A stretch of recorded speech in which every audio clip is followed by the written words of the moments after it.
Ora, passamos então ao exercício número 6, que diz o seguinte. O penúltimo rei de Portugal, Dom Carlos I, era um apaixonado pela oceanografia e por barcos. Com grande talento para a pintura, deixou várias aguarelas ligadas ao mar. A figura 4 é uma fotografia de uma dessas aguarelas. A partir das velas do barco da figura 4, um desenhador está a estudar um logotipo composto por dois triângulos que representou assombreado em referencial ortogonal e monométrico ao XY, tal como mostra a figura 5. Nesta figura, a circunferência tem centro no ponto O, os pontos A têm coordenadas 1, 0 e D menos 1, 0, e pertencem à circunferência. O ponto M é o ponto médio do segmento de reta OA, a reta R é tangente à circunferência no ponto A. Os pontos P e C deslocam-se na reta R de tal forma que MB, o segmento MB, é sempre paralelo ao segmento OC. Para cada posição do ponto C, seja alfa a amplitude em graus do ângulo AOC, com alfa estando entre 40 graus e 70 graus inclusive. A unidade de medida de comprimento é o metro. A questão 6.1 diz: mostre que a soma T das áreas dos triângulos DOC e MAB em metros quadrados é dada em função de alfa por T de alfa igual a 5 tangente de alfa sobre 8. Ou seja, a área daquela região que já está ali assombreada na figura. Então, como é que nós vamos lá? Bom, vamos então decompor isto. Primeiro de tudo, e a nível mais fundamental, nós já sabemos que a área de um qualquer triângulo é dada por base das alturas sobre 2. Em particular, nós vamos ter de somar as áreas de dois triângulos. Portanto, a área, primeiro vamos buscar uma expressão possível para a área do triângulo DOC, e outra expressão para a área do triângulo MAB. Ok. Portanto, é base das alturas sobre 2. Vamos começar, talvez, pelo triângulo MAB, porque é um triângulo retângulo e provavelmente será mais fácil raciocinarmos em termos daquele triângulo. Ora, para o triângulo MAB, por exemplo, podemos fazer com que este segmento de reta de M até A seja a base. Então, se for a base, o outro cateto será necessariamente a altura, porque a base e a altura de um triângulo têm que ser sempre paralelas uma à outra. Quanto é que é o M? Dizem que é o ponto médio. Portanto, revisitem sempre o enunciado sempre que acharem conveniente para ir buscar extrair informações. O ponto M grande é o ponto médio do segmento de reta OA. Okay? A circunferência tem centro no ponto A. O ponto A tem coordenadas 1, 0. Okay? Então, de O até A vai uma unidade. Se M é o ponto médio, então, se daqui é uma unidade, de M até A, o comprimento vai ser 1 meio. Eu vou deixar para já em fração porque vai ser mais conveniente.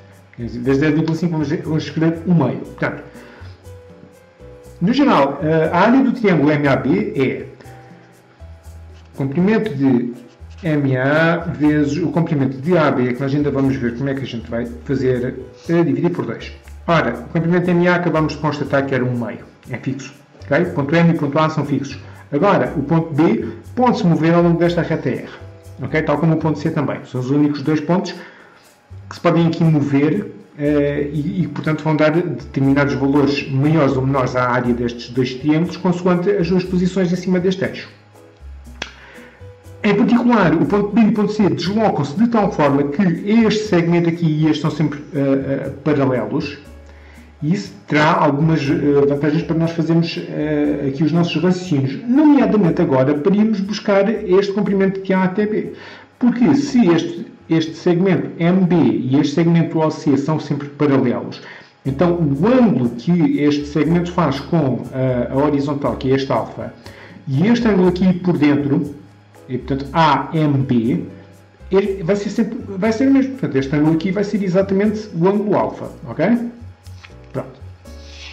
Então, por este motivo, eu vou querer, em função deste ângulo, expressar o comprimento deste segmento, seja onde for que o B esteja, porque o A esteja sempre fixo aqui em cima deste ponto de coordenadas 1, 0. Como é que nós vamos fazer isso? Bom, eu tenho conhecimento do comprimento deste cateto adjacente a alfa, que é sempre 1 meio, okay? E este cateto aqui, o AB, é um cateto oposto. Ok, então o que é que eu vou utilizar como uma razão trigonométrica que envolve catetos opostos e adjacentes? Então vou usar a tangente. Daqui, sabemos que a tangente de alfa é igual ao cateto oposto, portanto AB, é dividir pelo cateto, o cateto oposto é dividido pelo cateto adjacente, que é MA. Mas o MA já é 1 meio, portanto isto fica AB sobre 1 meio, mas dividir por 1 meio é a mesma coisa que multiplicar por 2, então fica 2 vezes AB. 2 vezes AB. Se a tangente de alfa é 2 vezes AB, então o AB, o comprimento de AB, é só passar este 2 para aqui a dividir. Ok? É igual a tangente de alfa a dividir por 2. Ok? 2 vezes AB é tangente de alfa. Portanto, se passar o 2 a dividir, AB é tangente de alfa sobre 2, a dividir por 2. Ok? Então, vou substituir aqui. Fica vezes tangente de alfa sobre 2. E ainda sobre o 2, sobre este outro 2 da fórmula da área do triângulo. Ok? Então, vamos lá simplificar esta expressão. Como é que isto fica agora? Fica 1 vezes tangente de alfa é tangente de alfa. 2 vezes 2, 4. E ainda a dividir por 2. Ok? Tangente de alfa a dividir por 4 e ainda a dividir por 2 fica tangente de alfa a dividir por 4 vezes 2, 8, não é? Então, dividir em 4 bocados e depois cada um desses 4 bocados vou dividir em 2, então ficam 8 bocados. Portanto, tangente de alfa sobre 8. Portanto, para aqui, para o triângulo MAB, que é o triângulo mais pequeno daqueles dois. Agora vamos então ao outro. O triângulo DOC. Bom, dividir por 2 continua a ser a base vezes a altura sobre 2. Portanto, isso aí não vai mudar. Como base, provavelmente, se calhar vou optar por um esquema muito parecido com o triângulo anterior e vou escolher o lado OD como um exemplo de uma base. E se esta for a base, atenção, a altura e a base dos triângulos são sempre perpendiculares entre si. Portanto, se OD for a base deste triângulo, a altura não é, como muita gente será eventualmente tentada a fazer, o comprimento de OTC. Portanto, este comprimento, não é este comprimento aqui. É a projeção desde este vértice na vertical, porque a base é horizontal, na vertical, até aqui. E, portanto, a altura deste triângulo DOC é exatamente coincidente com o comprimento deste segmento de C até A. Okay? Isto é que é a altura do triângulo, não é este segmento aqui. A altura e a base dos triângulos são sempre perpendiculares. E para os triângulos obtusângulos temos sempre que nos socorrer deste pequeno estratagema para definir as alturas. É sempre prolongar a base e depois projetar perpendicularmente. Então é CA, ok? OD vezes CA, ou vamos fazer AC, para a altura. Okay? OD, portanto, o O tem coordenadas fixas, portanto é o centro do nosso referencial, tem coordenadas 0, 0, o D já nos dizem no enunciado tem coordenadas menos 1, 0, e portanto a distância de OTD é 1, ok? Que é o raio da circunferência trigonométrica. Portanto, aqui vai ser 1, AC é que vai variar porque o C também pode deslizar sobre esta reta R. Okay? Vamos fazer basicamente aquilo que já estávamos a fazer com raciocínio para aqui. Ora, este é um ângulo alfa. Este lado aqui de OTA, vamos considerar este triângulo de OTC, de C até A. Vou fazer aqui, não desfigurar demasiado o nosso esquema. Vamos considerar este triângulo aqui, ok? Considerando este triângulo, tem aqui este ângulo alfa. Este é um ângulo reto. Este cateto adjacente a alfa a distância de O até A é mais uma vez o raio da circunferência trigonométrica, portanto é 1. O cateto oposto vai ser a distância de A até C, que é aquilo que nós queremos determinar. Okay? Então temos mais uma vez catetos opostos e catetos adjacentes. Vamos utilizar mais uma vez, portanto o ângulo envolvido, tal como aqui, continua a ser alfa. Portanto, vou dizer mais uma vez que por um lado, a tangente alfa é isto, para este triângulo mais pequeno, mas o outro que lhe é semelhante, portanto, vai ser exatamente a mesma coisa, mas portanto, agora vai ser AC, como cateto oposto, a dividir não por MA, mas por OA. Isto vai ser AC sobre 1, ou seja, vai ser AC. E, portanto, dizer o comprimento de A até C ou dizer tangente alfa é a mesma coisa. Até porque, não sei se já repararam, esta reta que está aqui coincide com aquilo que nós normalmente designamos pelo eixo das tangentes. Portanto, este é o eixo dos cossenos, este é o eixo dos senos e este é eixo paralelo ao eixo dos y e que passa aqui neste ponto de coordenadas 1, 0, normalmente é utilizado para eixo das tangentes.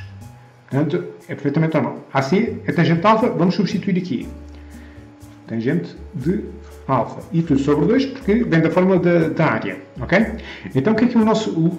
Agora sim, agora é que vamos começar a dar a resposta à nossa questão. Então, a soma T das áreas dos triângulos em função do ângulo alfa é a área do triângulo DOC mais a área do triângulo MAB. Ou então pela ordem inversa, tanto faz.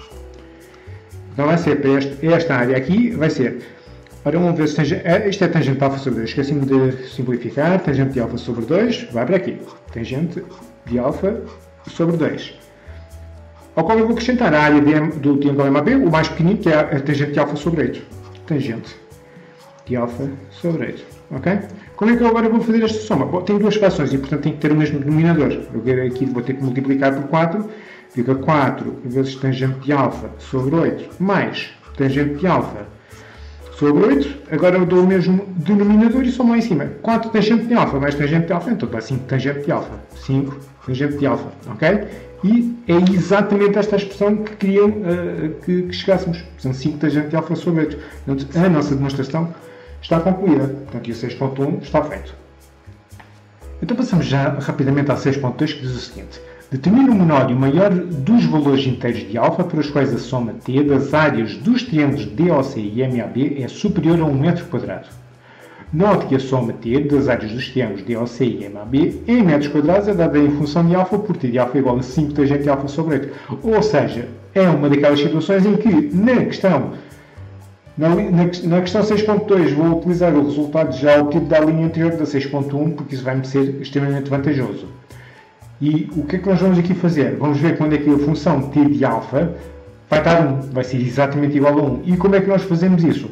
Como habitualmente, como nós temos muito pouca experiência com a resolução de equações trigonométricas envolvendo tangentes, então o que a gente vai fazer? Vai fazer na calculadora gráfica. Vamos introduzir o gráfico de 5 tangente de alfa sobre 8, vamos introduzir o gráfico da função constante 1 e vamos ver onde é que esses dois gráficos se interceptam. Ok, então já temos aqui a nossa calculadora gráfica online disponível e neste momento eu não fiz rigorosamente nada, portanto muitas das vezes eu já tenho aqui as funções introduzidas e a janela previamente formatada para uma janela de visualização que nos permite logo tirar conclusões muito rapidamente. Neste caso muito em particular, eu vou já explicar porque é que eu decidi fazer isto. Para este exercício eu vou começar mesmo do início e vamos ver todo o processo que existe por trás antes de começar realmente a ir buscar a interseção das duas funções, que é um processo até relativamente simples. Tudo o que está por trás é que muitas vezes não é assim tão simples.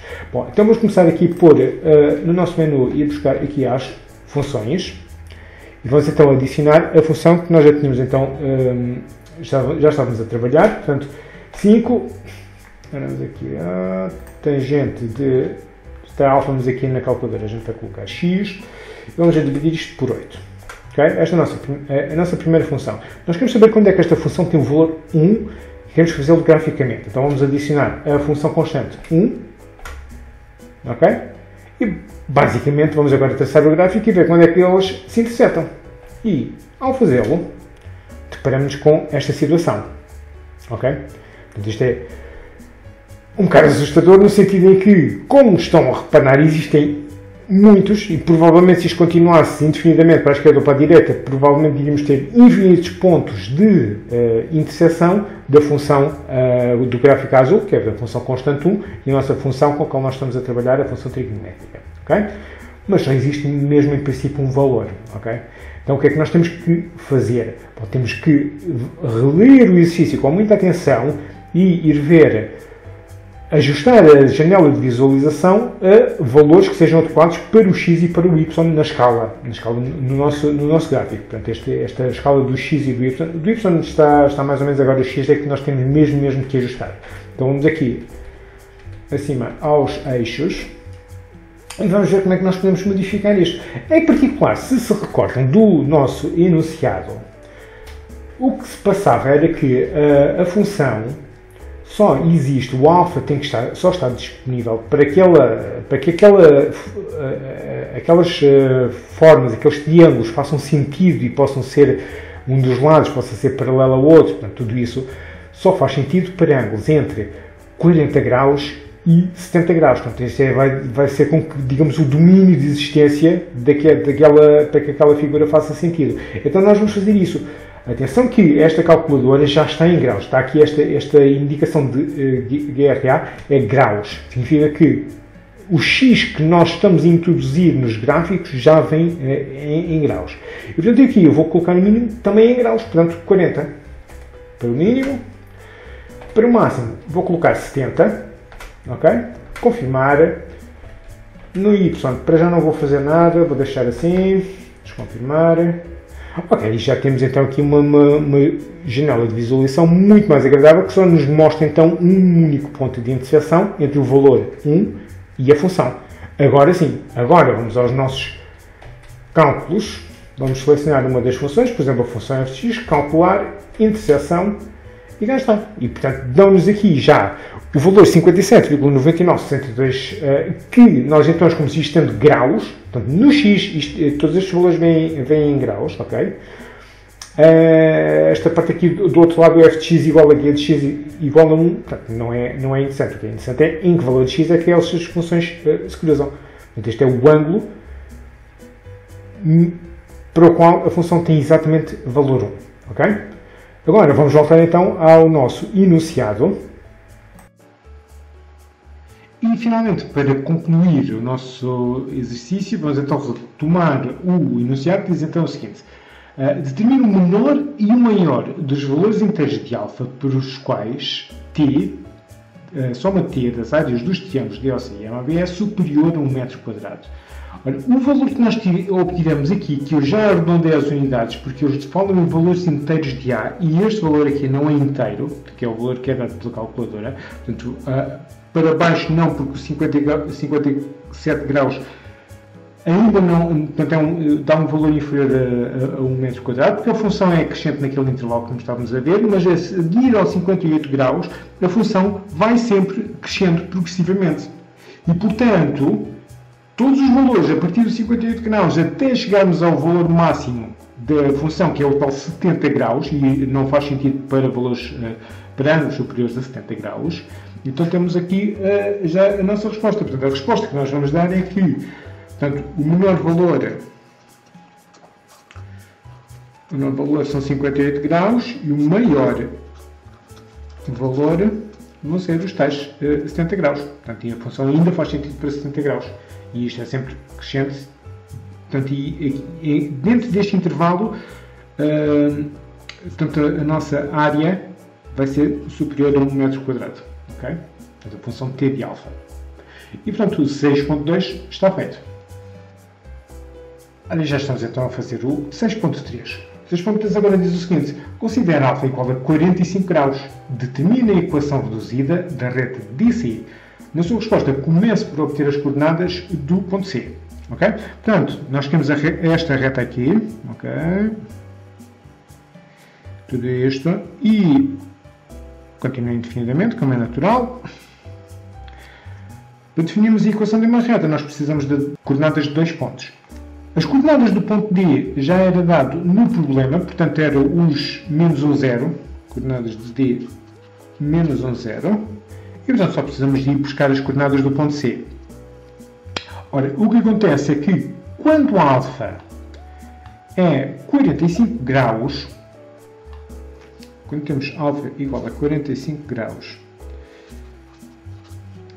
o que acontece é que esta reta que vai de 1 até C faz então estes tais 45 graus também. Então, atenção à seguinte situação. O que é que nós tínhamos visto logo no início na 6.1? Portanto, a tangente de alfa pode ser dada por este cateto oposto CA, comprimento D, a dividir pelo comprimento do cateto adjacente OA.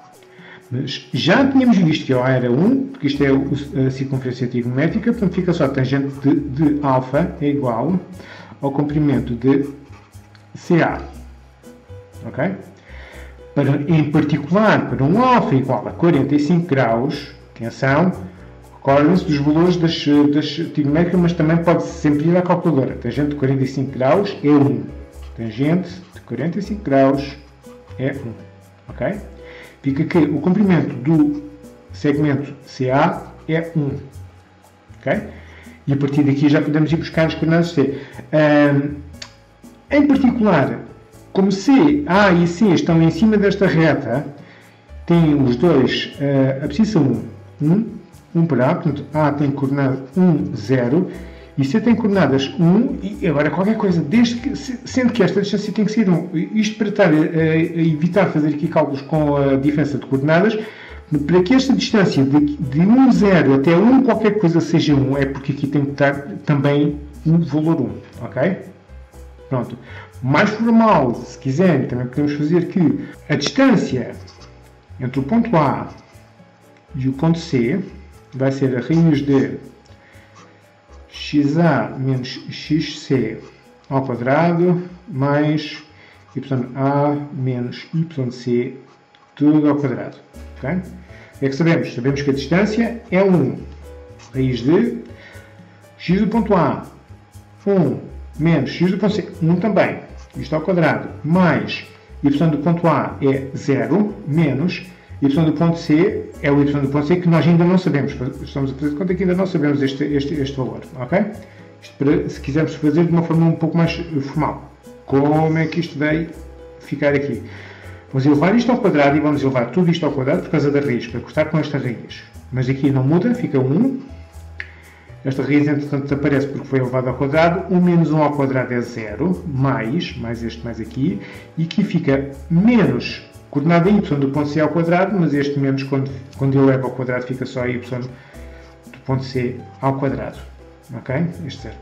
É a mesma coisa que nós está aqui, portanto fica que a coordenada do y do ponto C ao quadrado é igual a 1. Daqui surge que a coordenada y do ponto C vai ser igual a mais ou menos raiz de 1, ou seja, yc é igual a menos 1, ou então a coordenada do y do ponto C é igual a 1. Mas nós estamos a ver da imagem que este valor aqui, por estar acima do eixo de x, não pode ser negativo. Portanto, vamos cortar esta hipótese e fica só 1. Ok? Portanto, o ponto C tem coordenadas 1, 1. Ok? Nós queremos a equação reduzida desta reta DC. Ok? Passa aqui neste ponto, menos 1, 0, neste ponto de coordenadas que acabamos de verificar que era 1. Então agora, nós temos uma expressão do tipo y igual a mx mais b, já sabemos que isto é o declive. Isto aqui é a ordenada na origem. Como é que a gente vai buscar? Primeiro vamos buscar o declive. Como é que nós vamos calcular o declive? O declive vai ser, por exemplo, o y do ponto D menos o y do ponto C sobre a coordenada x do ponto D menos a coordenada x do ponto C. Também podemos trocar e colocar as coordenadas do ponto C deste lado e as do D deste, dá o mesmo valor. A coordenada y do ponto D, 0, menos a coordenada y do ponto C, 1, sobre a coordenada x do ponto D, fica menos 1, menos a coordenada x do ponto C é 1. E, portanto, isto vai dar menos 1 sobre menos 1 é menos 2, corta, e dá 1 meio. Ok? Mas o declive é 1 meio. Então, temporariamente, esta reta já vai começar a ficar com esta equação, vai ficar de y igual a 1 meio de x mais b. Ok? O que é que eu tenho que ir buscar agora? A ordenada na origem. Portanto, é este valor aqui, que é da reta interseta o eixo dos y, que nós não sabemos.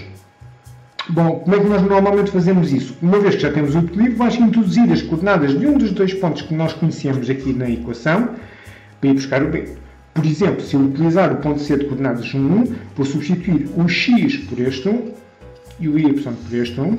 Fica 1 igual a 1 meio vezes 1 mais b, ou seja, 1 igual a 1 meio mais b. 1 meio vezes 1 é 1 e 1 meio. O meio passa para o outro lado, fica 1 menos 1 meio é igual a b. E, portanto, b igual a 1 menos 1 meio continua a ser 1 meio. Pronto. Então, finalmente, por causa disto e desta equação que já estava semi-completa, ficamos então com y igual a 1 meio de x, mais, e agora já sabemos que o b é 1 meio. 1 meio. E pronto. E cá está então a equação reduzida da reta DC. Portanto, isto é DC. Ok? Portanto, o exercício 6.3 está feito.